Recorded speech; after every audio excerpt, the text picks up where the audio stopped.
অখিল ভারতীয় বিদ্যার্থী পরিষদ নেতাজি মহাবিদ্যালয় ইউনিটের এবিপি পক্ষ থেকে আমাদের আজ এই মৌন আন্দোলন।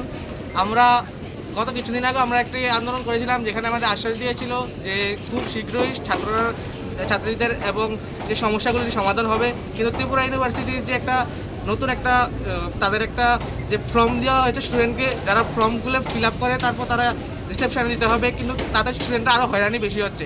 তো এই বিরুদ্ধে আমাদের আজকের এই মৌন আন্দোলন। আমরা এখানে বসে থাকবো এবং আমাদের যতক্ষণ দাবি পূরণ না হবে আমরা এখানে থাকবো।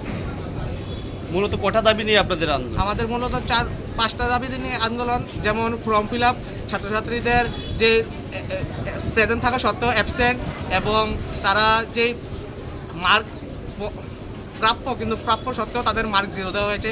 এরকম টোটাল 5টি দাবি নিয়ে আমাদের আজকের এই আন্দোলন। আপনারা কী চাইছেন মূলত? আমরা মূলত চাচ্ছি যে ত্রিপুরা ইউনিভার্সিটির যে বিসি স্যার, ওনার যে গাফিলতি, যে কারণে আজকে ছাত্রছাত্রীরা যে হয়রানির শিকার হচ্ছে, তার বিরুদ্ধে আমাদের আজকের এই আন্দোলন। এই আন্দোলনটা কোথায় করছেন আপনারা? আমরা আজকে আন্দোলনটি নেতাজি সুভাষ মহাবিদ্যালয় প্রাঙ্গণে করছি। কার উদ্যোগে আন্দোলনটা হচ্ছে আজকে? ত্রিপুরা ইউনিভার্সিটির বিসি স্যারের বিরুদ্ধে।